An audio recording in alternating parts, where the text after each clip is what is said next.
That Super Bowl weighed heavily on me in the days leading up to it. I was a little bit of an organizer in those days also. I was involved with a group of people. Getting to watch the Super Bowl in Karen Biavna was not a simple thing altogether. And pretty much everybody went to watch that Super Bowl. And at a certain point, I was definitely intending to do that as well. But I decided really on my own and without any publicity. I felt for myself and my growth at that point that it was crucially important that I actually not to take sports out of its lane and to make it into something more than it is, which would mean coming at the cost of 1 minute's focus on a morning seder or on chakras or anything else like that. It is already not worth it.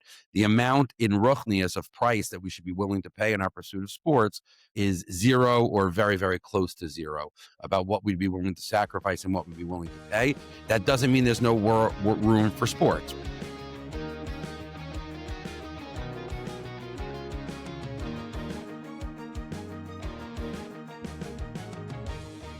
Shalom Aleichem, and welcome to Stark Tank. Stark Tank is a podcast about the challenges and opportunities of being a mentor in the workforce. In what has become a little bit of a tradition in my life as we approach the Super Bowl, we're going to take a week to take a step back and think a little bit about the world of sports and our relationship with it. It's something that me and many other listeners have grown up with and still continue to engage in on some level or another. And so it's always good to pause, think, ask some important questions about how we are spending our time, investing our emotional energies in this life, which is so short and so precious. So to that end, we're going to have a wonderful conversation this week with Rabbi Moshe Benovitz. Rabbi Benovitz is the director of NCSY Kollel, the managing director of NCSY, and a Rebbe at Yeshivat Reshit. Rabbi Benovitz, welcome and thank you for joining us. Pleasure to be here. Thank you for having me. So let's start with a little bit of personal background. You are obviously very busy doing many amazing things for Klal Yisrael. You also enjoy sports, teach about sports. Just maybe a little bit about yourself and about how you sort of describe your relationship with sports at the current Yeah, I would say that sports was in many ways my first love as a regular boy growing up in Teaneck, New Jersey in the late 1970s, I guess, which is where my first sports memories come from, watching the Steelers play in the Super Bowl and the Yankees play in the World Series. Those are my favorite football teams and baseball teams, respectively. And then, of course, in the 80s and as a teenager, sports was something that was very, very special to me, very dear to me. And I think it played a role in my own development in many ways. I did not come from a home that was sports crazy by any stretch of the imagination. My father, Zecher Tzaddik Livracha, in the year of Avelis for him, and his family, his background was from Pittsburgh, and therefore there was a communal identification with the Steelers and with the Pirates. I inherited the Steelers part, maybe a little bit less so the Pirates part, not because I'm a front runner. The Pirates were very good at the time when I was in elementary school also, but they did not catch my fancy as much as the Yankees did. But the sport part of sport, outside of the community part, was not something that was a very big deal for me growing up in my home. And it was a pure type of attraction and connection. It wasn't influenced by society. It wasn't influenced by my family or by my parents. I came to it on my own and I loved it. I loved playing it and I loved watching it. And for then, it was something that was healthy for me. And I think that continued for a lot of the rest of my life. It was hard for me to demonize something that was important for me developmentally. And also from the perspective of not just asay tov, which I think sports can provide, but for sure, and it needs to be mentioned from Sur Meira, it was something that occupied my time in ways that were healthy and wholesome, and ways that I was able to invest in something and be connected to something without so many of the negative implications that other types of pursuits may bring to the table. We're probably getting ahead of ourselves a little bit, but that was my history. I was a sports junkie growing up. My parents, even though they didn't always understand it, were more than supportive of that in terms of driving me to Little League baseball games and rewarding any good behavior with trips to Shea Stadium to watch the Mets play the Pirates only, but to watch Yankee games in Yankee Stadium, and really to encourage me in all those ways. But I was an absolute sports junkie growing up, and I appreciate those days very much.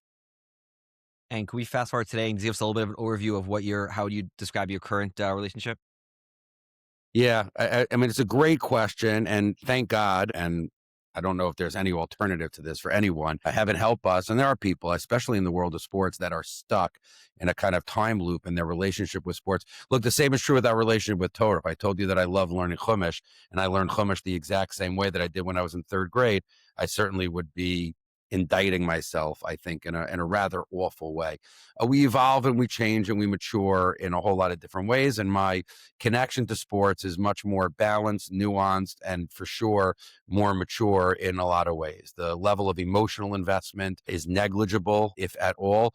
It would take an extraordinary event that ties into the things in my life that I really care about for me to have virtually any type of genuine and real emotional investment. The great basketball legend here in Israel, Doron Sheffer, who's gone through a process. He was the first, I think he was the first Israeli to be drafted in the NBA draft. He was drafted in the same draft as Allen Iverson, 96 or so. And he's gone through a process of Baal Tshuva and returning to faith, not returning to faith. He was never part of the faith community growing up in Tel Aviv and playing basketball.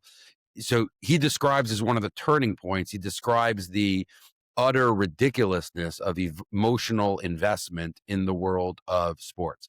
He describes it very, very powerfully in that way, that when he was playing, I believe it was for Hapoel Galil Elyon, when he was playing for that basketball team in the top level of Israeli basketball, but all the way up in the north of the country. I believe he was situated and living at the time, and they played their home games in Beit Hillel, which a lot of people know from being the destination, the landing spot for kayaking trips on the Jordan River, on the Yarden. So he describes the fact that the mood of that moshav would be different based on wins and losses, and he could not reconcile that. From the inside, knowing the insignificance of the world of sports, he could not reconcile anything that had to do with that kind of emotional investment. He couldn't reconcile it with the reality in the world that he wanted to be a part of. And that's one of the things that drove him to more meaningful things. So obviously, I don't have the NBA draft pick on my resume, but there's a trajectory that I think all healthy people go through, regardless of their passions, in terms of calibrating where they expend their emotional energy more than anything else. Of course, on a practical level, in terms of time, that has to go along with it also.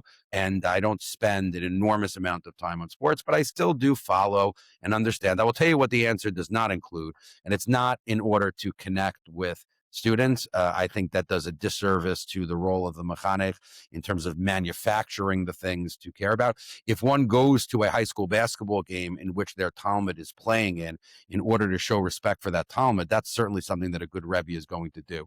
But to check Nick highlights so that you can converse in Nick highlights with your students, I don't think that has great value at all. I think you'll fail both in your pursuit of Nick highlights. You will not sound all that intelligent. I think students can tell. It's important to find things that you actually do share with students if you want to have sichas chulin with them and casual conversation with them. So that's not part of my answer right now at all. This is for me and for what I do and for what, I still find it to be a healthy diversion. I find it to be a healthy diversion in much smaller doses.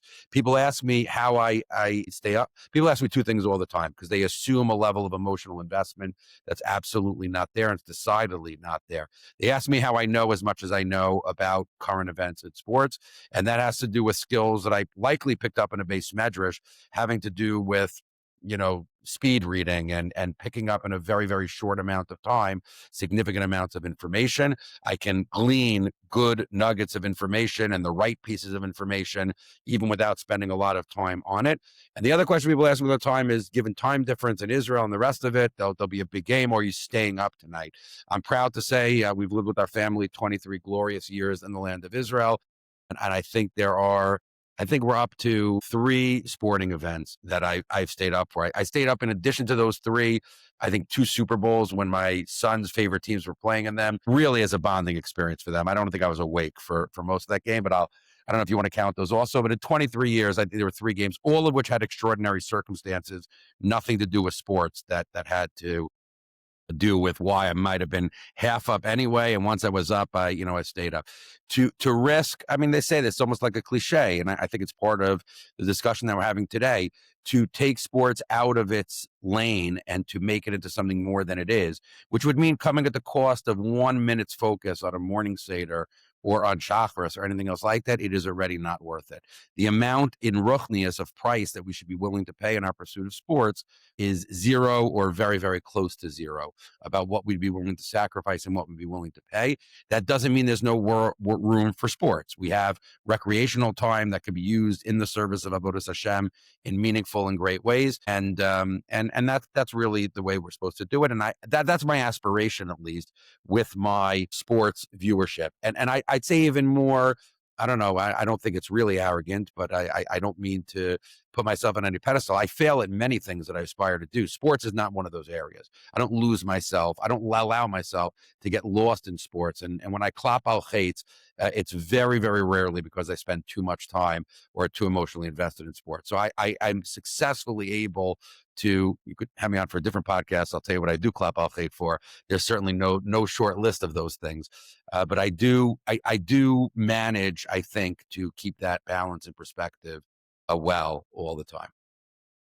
Okay, and just before we go move on, I am curious. I'm sure some of the sports fans are curious about those 3 games that you did stay up for under various circumstances. You want to share those with us before we move forward? Yeah, so I was on tech support with, and this wasn't even so late, although it was kind of late. I was on tech support with Apple, if I'm not mistaken, when I believe to be the greatest sporting event that I have ever watched in my life was taking place. That was the Federer Nadal Wimbledon final of I don't remember the year exactly. People can easily fact check and provide that year. We could Google it right now if you want. But that match was utterly extraordinary, and I forgot about tech support and I forgot about the hour, and I stayed up quite late at Land of Israel. That was in London, of course, so the time difference was not absolutely crazy. I think it was only staying up until 1 a.m., a little bit of the post game, which is important also. But I was, like I said, I was already up anyway, and that definitely caught my attention in a big way.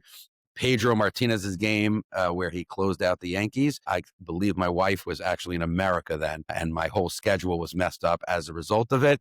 And then I realized that Yankee Red Sox game was going. I'm a glutton for punishment a little bit, even anticipating how disappointing that game might be. But that was the other one, and I honestly have to think what Wait, the third one that was was. the 2004 ALCS. Just Yeah.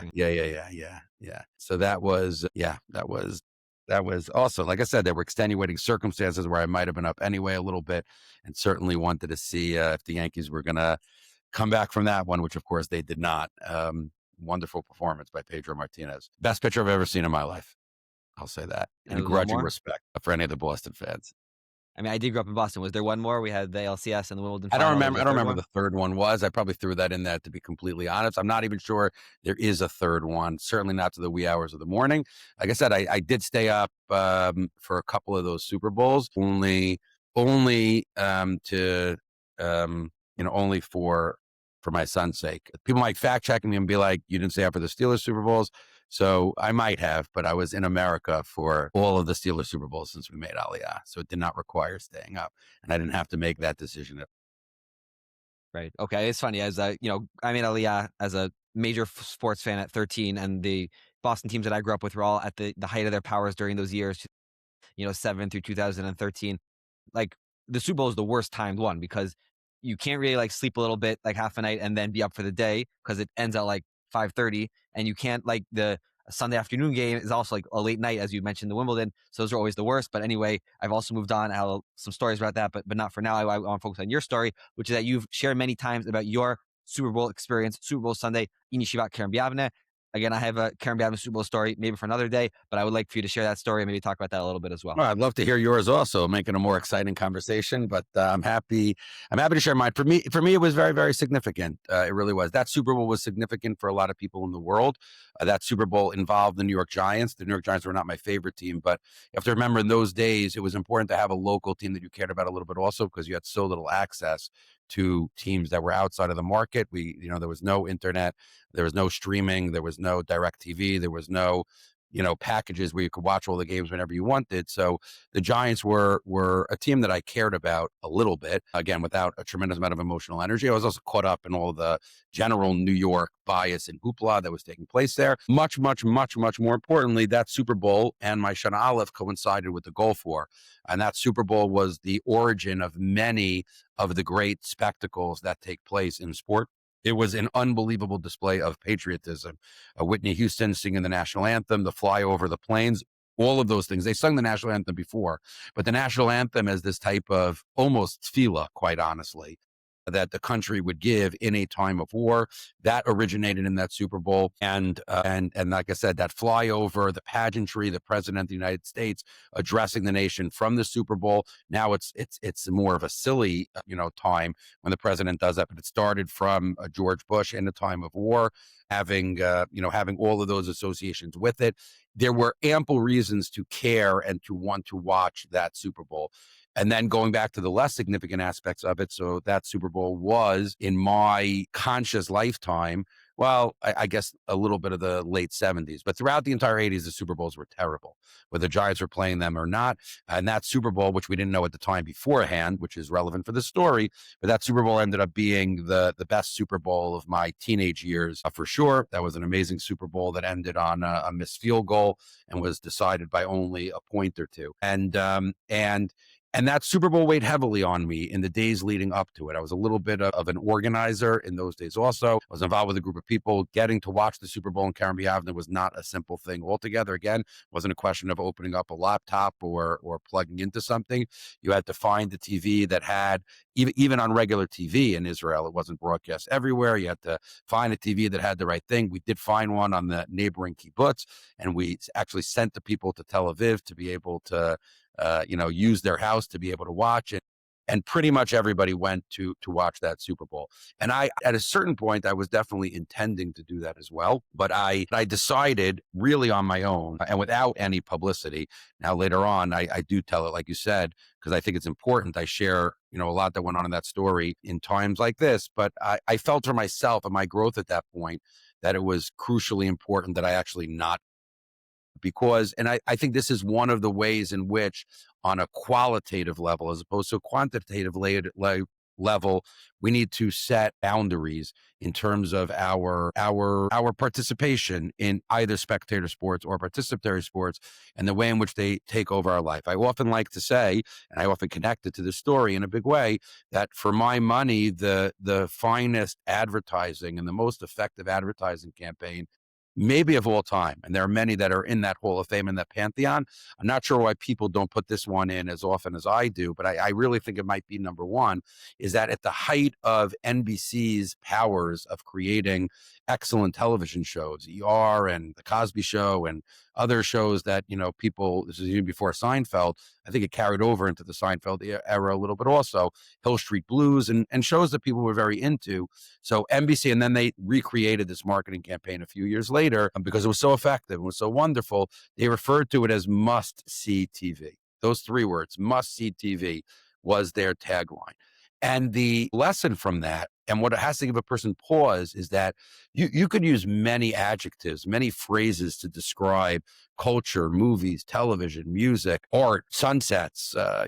Sunsets maybe would be in a different category, and then sports would go into this category also. But something is amiss when we refer to it as must-see TV. In general, and this is something which will be, I think, far more tangential than what we want to be discussing today. But in general, we have an issue with confusing luxuries and necessities. I think that's a huge issue that relates to people. This is even true in halacha, by the way. Halachas that are, what halacha will describe as balei nefesh, or, one who wants to be machmir. And we confuse that with the ikar din. There's a luxury sense of interaction with halacha, let alone with dvarim b'telim lahavdil, and with things that don't matter at all. And we confuse this in the materialistic sense all the time, the luxuries and the necessities. And in our passions, in our pursuits, we can make that same mistakes of luxury and necessities. TV can be excellent. TV can be entertaining. TV can be productive. But the notion of a television show being must-see TV, it is critically important. And I feel compelled, which is exactly the way we feel. You talk about surfing the internet right now, an addiction to, forget about sports, but any type of use of the internet, we feel a compulsion. We are very, very much part of a world of, this is not something which I want to do, but something which I must do. The minute that a person feels that, they are suffering from something, whether it's misplaced priorities or whether it's downright addiction, that they're not supposed to be from. And I felt myself very much in that. I had an irrational compulsion, not a desire to enjoy. Not, we have this with dieting or with food also. Like, the thing that I need to put in my mouth is coming from some type of sugar addiction and sugar high, as opposed to an actual well developed and well thought out or more healthy type of interest, desire, or confusing the things I need. You never need a cupcake. You need water and you need protein in order to survive. You never need a bag of Cheetos in order to survive. But we convince ourselves that we need it, again, either out of that misplaced priorities or out of that sense of addiction. And that's exactly the situation that I found myself in when I was in Keren B'Yavneh. I didn't think it was wrong or bad to watch those games, but I felt that for me, it was far more important that I demonstrate to myself that I did not need it at all. I'm purposely using the language of addiction. I think there is that way that a person knows whether they have a problem or not, is by assessing that level of compulsion that they have to the addicted activity, the addictive substance, and knowing that you could break that. And just simply by saying it, I don't need to do this right now, that establishes a different parameter for that relationship. It's a choice, and I may decide with the proper rationale and proper growth aspirations in my Avodas Hashem, I may decide that I want to do it, and I may decide that there's value in doing it, but I'm never going to do it because I have to do it, because I reserve my have-tos for things that are far more important and actually far more obligatory. And I believe for me that it worked, meaning I took enormous pride in the fact.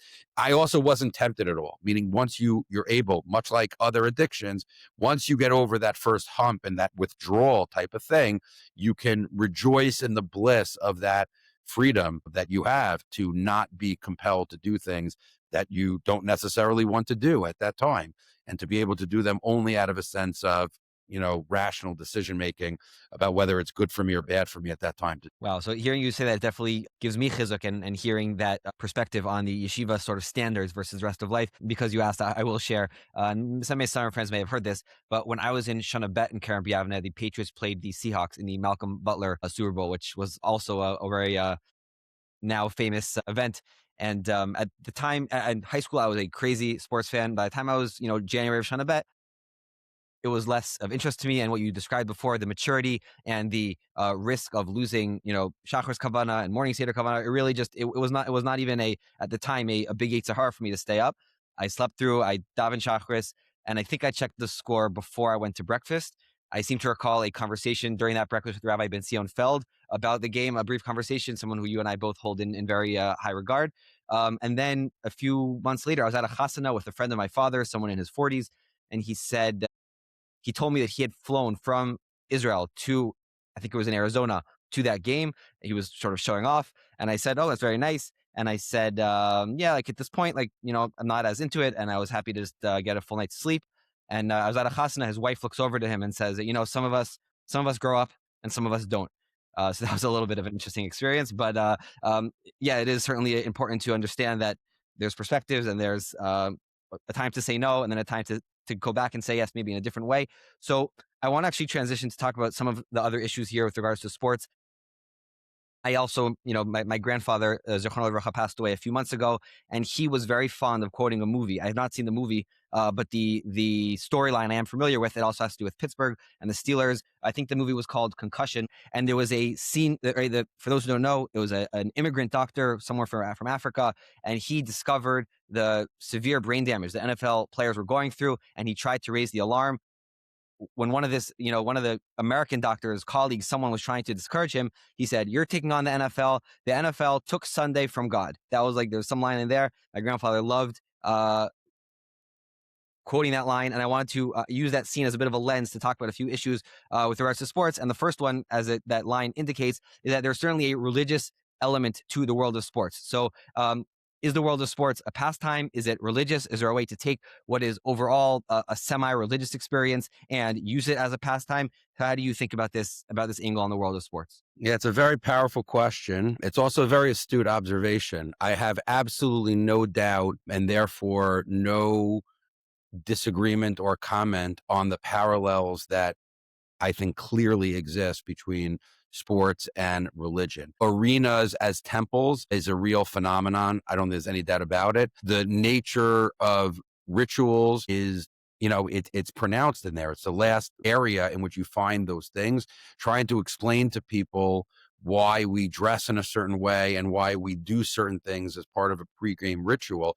I mean, the parallels for sure exist. There's no doubt about it. I do believe that there are two more positive conclusions that a person can come to by once identifying those parallels. I mean, I don't think we necessarily have to be horrified by those parallels.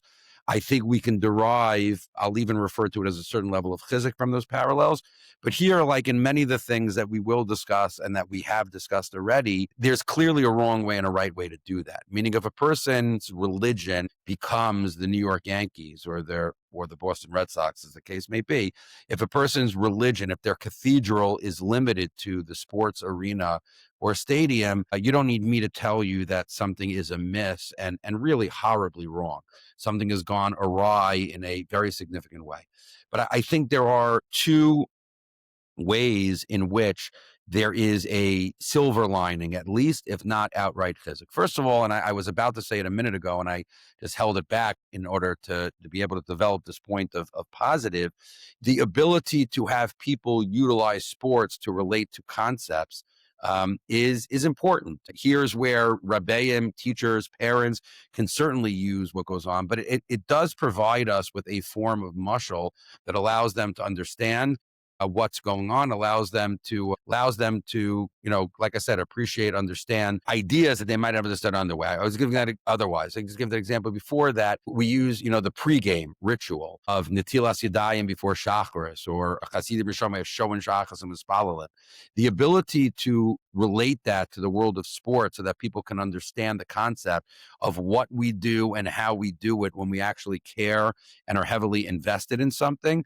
That's truly remarkable. That's an opportunity that we have, that HaKadosh Baruch Hu created a bria, and we are supposed to be lomed mikol adam, and lomed mikol adam means learning from all experiences and observations, and we can certainly use it in a way to enhance our Avodas Hashem. Meaning, once those parallels exist, that's a way of establishing the power of the mashal in an even greater and clearer way. And there's tremendous, I think, value in doing that. And that's what I would put as point number one, as this kind of silver lining, as the fact that it's not all terrible that people have kind of blurred the lines, because it allows us to take certain lessons and to teach them through the lens of sports in a way that might be helpful. I've certainly done that many, many times in my teaching and my parenting experiences and career. The other one is definitely together silver lining. I mean, there's no way that I would describe it as being good. There's no way I would describe it as being a lichatchila, but I do think in the spirit of wonderful Hasidic thought in Torah, it definitely serves at the very least as this silver lining in terms of the way we live our lives. People crave what religion and meaning provides for them. People want to, and there are so many words that I could insert here into this sentence in terms of what is deep. Our neshamas are absolutely aspiring and craving to. There's a level of excellence.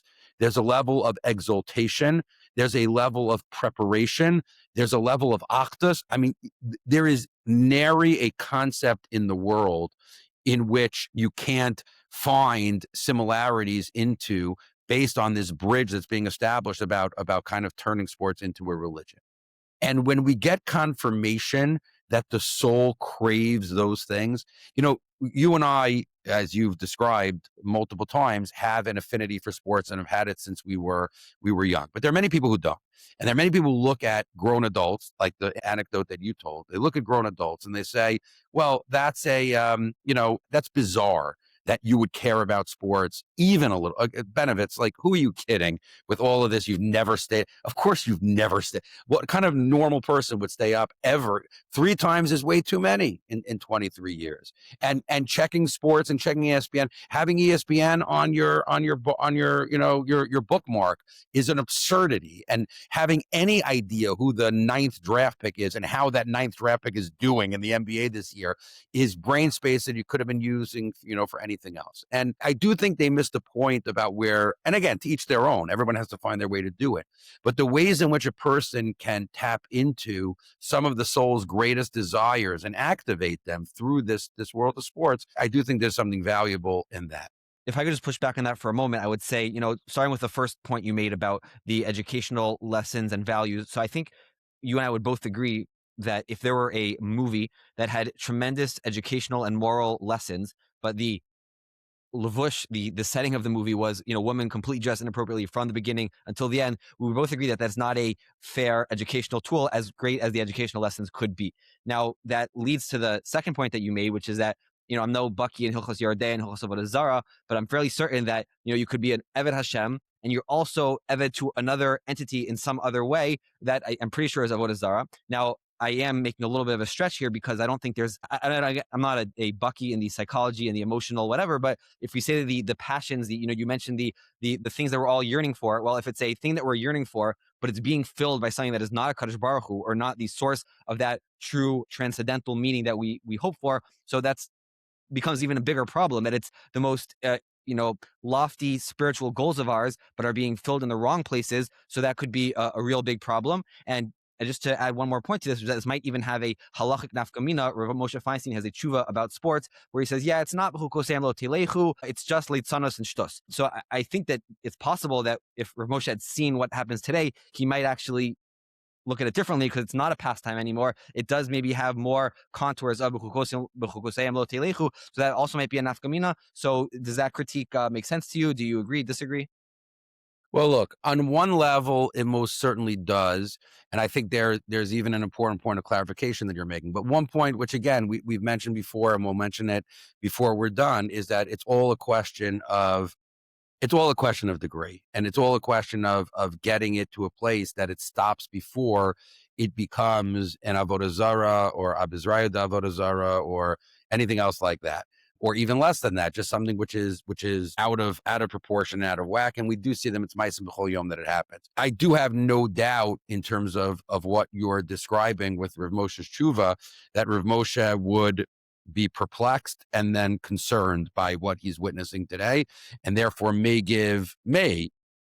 in fact give a different perspective or guidance in terms of some of the things with sports. I'm not Rav Moshe, and I can't say what Rav Moshe would do or not do. I don't know if he would You're outlaw. a different Rav Moshe. Yeah, well, that's true. It's it's on the different though. Yeah. So yeah, I don't know. I don't know what he would say for sure, but I would imagine he would say that things that are inappropriate are inappropriate, and things that are appropriate are appropriate. And when we have those things, mixing together, we don't say, I mean, even in your movie example, if a person were to say that halachically you can't go to movies ever because movies sometimes contain the exposure to things that we're not supposed to do, I don't think that would be particularly valid as an enterprise.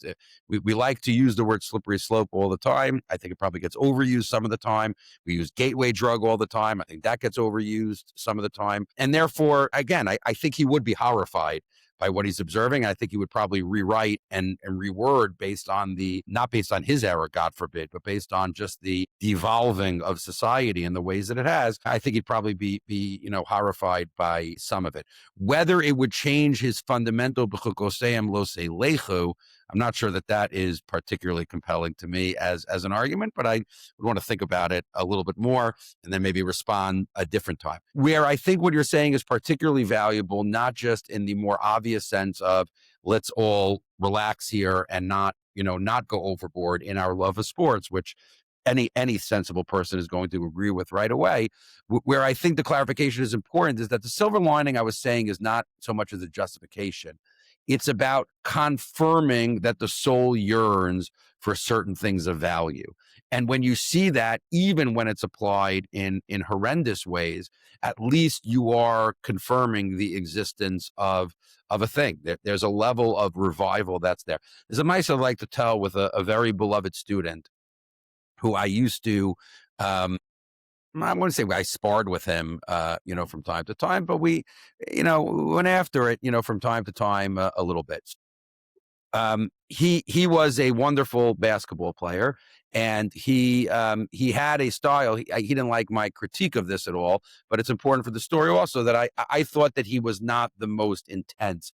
Thought he had more talent and ability than he had drive and dedication, let's say, to the sport, which as he became more and more religious, as per this conversation, he took that as more and more of a compliment as time went on, as a matter of fact. In any event, I once observed to him him that I felt bad for him. He was my student during the time of COVID and right after. And I once observed to him that I felt bad for him that he never got to play in Sarachek.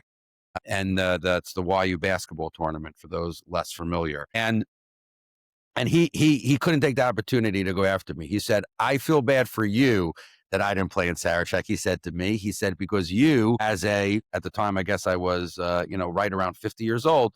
He said, maybe just under. He said, you are, as a 50-year-old, far more concerned with Sarachek than any 17-year-old that I've ever met in my life. And I feel bad for you for all of that. I feel bad for you that I miss Sarachek, and I feel bad for you that you care that much about a high school basketball tournament. And I said, well, actually, I'm probably guilty as charged. There's something is, off in my fascination with high school sports. And I probably have to do, that might be a little bit closer to the al-Kheit list of things that I have to do. That's true. But I said, actually, here what I meant though was something which was completely holy and important, and it's the point that I'm trying to bring out right now. I said, I don't feel bad for you that you never got to hit the game-winning shot or anything else like that. I said, you and your level of commitment, I feel bad for you that you missed the opportunity to galvanize yourself, to focus on something, to work for a goal, to get up early in the morning with excitement and anticipation for the game that you were going to be playing at 5 o'clock, that afternoon or evening, for you to be cheered by a crowd. And most importantly, and these are the words that I said to him, I was speaking to the entire shiur when I said it, for you to be able to do a Tiger Woods fist bump and exult in the joy of accomplishment and hard work. I said, halavai, you should find that every time you learn a Tosos, but you won't and you can't. And the knowledge that that part of you exists is only going to emerge through sports. And I wonder how successful you can be. I wonder how challenging it will be for you to be successful without that experience, and having instead substituted those weeks and months of experience with, sitting in your house, being in lockdown during COVID. I said, it's going to be a challenge for you. And he conceded the point and he agreed with it. And he knew what he had to set himself on in terms of the path he was on. And Baruch Hashem, he's done that. So that's what I kind of meant. That's important clarification. I'm not justifying necessarily the enterprise of sports in any way. I'm saying if we're there already and we have it, we should recognize, if I refer to it as a silver lining, the fact that it does tap into, I think, very, very, very, very special dimensions of that. My favorite sports writer is Bill Simmons. I'll give you just one other example of this phenomenon. He has an article that he wrote very early on in his career in which he describes the ability to connect people through the prism of people playing pickup basketball in a gym. And I remember the way that he describes when you're jogging backwards back onto defense on the court after you made a perfect pass to a cutting teammate, and you had this type of, it's like a double telepathy. You have to have these tiniest of movements that create this orchestra of connection that results in the perfect pass. And then the acknowledgement, the slightest of head nods in your teammate's direction, that is so much more than that. He describes that, and he's describing something which is not far from the parsha that this will be, posted on, Parshas Yisro. Ishachad b'lev. He's describing. I've often described being in Yankee Stadium in 1996 when the Yankees broke their 18-year World Series drought, and won the World Series in '96 as underdogs. I had a moment there where not confusing what's valuable and what's not valuable, but the level of focus and the intensity of joy that transcended racial and any other types of divides that were there. It was ki ish echad b'lev. Okay, these people have become. Should it have been around something more important than the New York Yankees? Of course it should have been, but it wasn't. And there's something there also that where we can tap into the existence of these things and then file that away. And then when we have the reality of it with family, with Torah, with anything else that we're meant to apply them to, it becomes, I think, easier and more useful to be able to do that. So we're running short on time, but I do want to touch on this. Maybe if we can try to keep it brief. But you mentioned Bill Simmons, who I also read a lot as a kid. I haven't read him recently. So he doesn't write recently. I'm sorry? He doesn't write recently. It's only podcasts. Yeah. Okay, good. I'm not the only he's one. Followed you into your I'm media. definitely not holding. Yeah. But Yeah. I think back in the day, right, he had a website called Grantland, and I remember very vividly an article on Grantland that touches on this topic as well. I believe it was by Khalid Husseini, the one who wrote The Kite Runner. And he wrote a fantastic article, I believe it was him, about his experience as an Afghan immigrant to San Francisco and his relationship with the foreigners. I believe he wrote it when they demolished their old stadium, if I'm not mistaken. He wrote this article describing these really beautiful emotions. I'll be very honest, like very moving emotions about his experience as an immigrant kid having this joint American experience that allowed him to feel part of something bigger than himself, feel a sense of belonging. It was a really beautiful article, but Hashem, I'll pull it up and you'll pull up that article and we'll put them both in the show notes. But it does lead to another question, which we'll try to keep brief, which is the fact that, the relationship to sports as a gateway, as a connection to American culture, American society, especially in today's current climate. We're both here in Israel, but both very much plugged into the reality in America. So do you think that, if my claim is correct, that there is something beautiful, at least about the connection, sports being a way to connect to America, is that relationship something we should maybe be thinking twice about? There was another great article, Shirley Besser, Mishpacha, on Super Bowl week a couple years ago, made a similar point that, at least to think a few more seconds about that relationship before we jump into this very American experience. It does not resonate with me as a concern any more than general assimilation in American culture does. I mean, if it's not sports, it's going to be something else that people are going to be able to do. And Dafka, in the world of sports, I mean, if you're suggesting that we should be more fans of Maccabi Tel Aviv than we are of the Knicks, I don't know. I don't know if that's going to help, much of anything at all. I think utilizing in the way that was described in the original question, utilizing sports to feel a part of something bigger and to connect in a healthy way to society, it's healthier than Hollywood, for sure, then, it's good for whatever it is like that. I don't see a particular danger in terms of increasing, assimilation with that because of Super Bowl Sunday. And then finally, going back to that scene in the movie where the NFL was successful in taking the day of Sunday from God and making it into the NFL's day. You talked before about some of the positive lessons from sports. So for me, my parnasa, my day job is in the world of marketing. So from your perspective, what lessons are there from the massive success, right? Using the NFL as one example, I think the NFL has like 95 out of the 100 most watched television events of the year are all NFL or other football games. What lessons can we learn? We, people like you and me, whose number one priority is inspiring Jews to be closer to HaKadosh Baruch Hu, from the marketing, inspiration, content creation world that they are such masters in, that we can learn from as far as our goal and our mission of teaching Torah and spreading Yiddishkeit. Look, in my life of following sports and of trying to learn and even teach a little bit of Torah, my list and my folder that has grown exponentially, I've got thousands of them. I know we don't have time, and they vary in terms of what I would call the most important. One of the biggest cliches, and cliches are cliches for a reason very often, is probably my number one answer. And I think in our world, we come back to it, very, very often. And that is, you take your pick of it, the any given Sunday mentality, the underdog mentality, the underdog story of it. Sports is the last bastion of unpredictability, bechira chafshis, and a complete lack of fatalism, where there is not predetermined outcomes that tell us what's going to happen in the world of sports. The notion that there is, it's also not coincidentally an incredible meritocracy and schar v'onesh, an American dream, metaphor. Work hard, want it more, do the things that you need to do, you can do, and you can accomplish anything. Most of our life experiences teach us the exact opposite. And I would even say in the world of education, just as further examples of this concept and what it means. I am fascinated by, in the major sports, the drafts and the mock drafts and the grades for drafts that are given. It is based on an assumption of knowing the trajectory of human beings and their achievements and their excellence. When it creeps into schools, it's borderline evil what goes on. Tracking systems and honor students and acceptances and rejections that are not based on real things, but are just based on nonsense, like the NFL draft mocks and grades are based on also.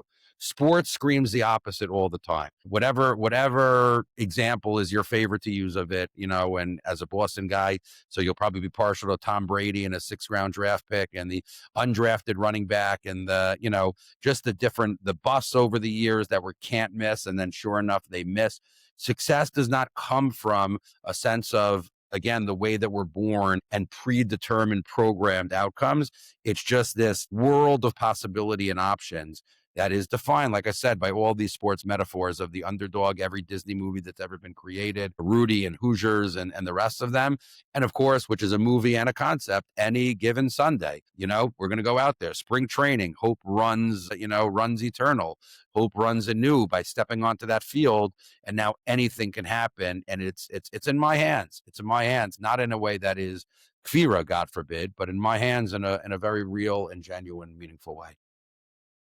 So that's so interesting. And I guess we could probably continue this conversation for a few more hours, but I would just say on the point of the unpredictability. So, for me, this podcast and the podcast format, one of the reasons why I think it's so successful is because it's sort of like a sports game or a tennis match where we're going back and forth, and a listener's listening at home doesn't really know what the next question is going to be. And there's like these, mini back and forths, and there's a bigger conversation like that's developing. So I think that the unpredictability of a conversation like this one, and it could go, and when I sat down in front of the mic this morning, I didn't know exactly where this was going to go. So I think that's also a saying that we as educators, I think, can take from that, the fact that, being exciting, being unpredictable is something that gets sports fans so engaged and so involved. And I think that, one of the successes of this podcast and the world of podcasts in general comes from similar lines. Do you have any other sort of specific examples with regards to sort of methodologies of teaching or inspiration that you have taken from, that you've, learned from sports in your big file? Yeah, like I said, there are so many of them. It's hard to pick just one. That Ish Echad Lev Echad that I mentioned before is probably a close second in terms of what it matters, meaning the ability, the notion of teamwork in general, the difference between team sports and individual sports, the dynamics that exist there, whether people have to like each other in order to be able to perform on a higher level or not. Those different things would also be one that definitely influences my teaching and my learning on a regular basis. I'm just trying to think, when I hear you say that, I'm imagining your drive to bring, guys together and NC So I Call and other things that you do, teenagers, boys, girls, all the things that you're overseeing and involved in bringing them together into a room with high energy. I'm sort of hearing that between the lines of what you're saying. And the question I want to ask you is that this sort of project that I'm involved in, Shark Tank, is a digital community. Any advice that you'd give to me before we head to our rapid round on creating that sense of Kish Echad B'Lev Echad, even though we're not physically in a higher energy room? We do that together from sometimes. Maybe we'll still do it together with our Benovitz at some point in some in-person Shark Tank event. We'll leave that for another time. But any other sort of digital ways or online ways that we can create that sense of Ish Echad B'Lev Echad, even though we're not in Kolal together? I think we learned from the world of sports that common destiny and common goal is the number one way to do it. There's an interesting phenomenon. I mentioned in passing Maccabi Tel Aviv before, but when we made Aliyah, so I was introduced to this world of international European, Israeli sports and their scene there. So this Nakuda and your question was one of the most eye-opening experiences that are there. I bought into the lie. It's not really true, but I bought into the lie, especially as a youngster, that the goal of everybody who put on a uniform was to win a championship. And then I later on learned that some people's goals were their own individual stats and the rest of it. The level of which that's pronounced and the effect that has on the game and on the dynamic and the interactions in European sports and Israeli sports, especially basketball, is incredible. Very, very few players could care less about winning the championship in Israeli basketball. It's a stepping stone to what it's amazing that the NCAA pulls it off, quite honestly, when all those players, and I don't think they would be able to pull it off if the majority of people in March Madness and college basketball were actually going to go play in the NBA later on. For many people, this is the end of the line. Passion comes from when you have, and the teamwork and the camaraderie, and I want to answer your question about the podcast community. The greatest degree of connection and community is created by a sense of common goal, purpose, mission, and destiny. And that's what you need to try to accomplish there. If it's a group of people who are coinciding with one another in time or in space, you'll never create the intensity of bond that are there. But if the commonality that they have there, it's the equivalent of people who are part of a team together or part of the community that you're describing and the community of Prius drivers. Who honk when they see each other on the road. It's a cute thing. Now, Prius might be the exception because it might be that environmentalism that defines our life, and we have a shared mission of saving the planet. Well, okay, that's why the difference between Prius drivers and Camry drivers, or or Jeep Wrangler drivers may be a little bit different, because most of the things that we pretend are actually building communities are not doing that. It's just a random selection of people that happen to be in a particular context together. But the intensity of shared objective, destiny, and goal, when you have players from Maccabi Tel Aviv who all have the different goal of promoting themselves and making it back to the United States of America and to the NBA, or at least to the G League, you don't have the same dynamic of connection. You can't have it. They are not unified by common purpose, destiny, mission, and goal. And that would be the way. That's the lesson that we can learn from that in terms of how that's accomplished. And the more that we reinforce that we are united by common, destiny, mission, and goal, that and purpose, that's the way that the true connections happen. By the way, that's true in a family dynamic also. If you have a family that limits itself or settles for being just, hey, by random luck, we happen to be occupants of the same house together, that doesn't work. You build a Shabbos table, which is not the source of just this type of arena for being together, but a Shabbos table in which we are promoting constantly common destiny, purpose, and goal. That's what we're looking for more than anything else. And then you have a very, very different type of Shabbos table, a very different type of dynamic with our family, with our children. So I was about to jump in with the lightning round when you threw in that absolute, gem of a piece of mussar, and I really appreciate that personally. And that was really made the whole conversation worth it just for that, even though everything else was also very special. So thank you for that as well. So let's go to our lightning round. 3 short questions, 3 hopefully short answers. We're in the winter. We have these nice long Friday nights. What do you like to do at that time? Sleep is part of the answer, as much as I don't like to answer, but quality time with the family is definitely above that. Ability to take a walk and to be able to do something, play a game, share an idea, have a thought, a conversation without the time pressure of we need to go. That's very, very special. Very special to be able to do. And what's your favorite book when it comes to learning positive lessons from the world of sports? You would think my answer would be on the tip of my tongue, but I'm a very harsh critic because, I don't have so many of them that bring it out so much. There's a great book about the Steelers that's called Their Life's Work, that taps into the values of the community of Pittsburgh and the history of the Steelers and how those work together. That book gave me a lot of chizik and strength too. Okay, and finally, if you were forced to quit your holy work that you love so much, you were forced to choose a new job in a new industry, something you've never done before, maybe something you dreamed of doing as a kid, what would that be? I can't say teaching something other than Torah, right? I love teaching. Not really. So if I can't say that, research would probably be the thing more than anything else. Discovery thrills me, and academic analysis thrills me as well. Okay, right. Benovitz, thank you so much for joining us, and this has been a really enjoyable conversation.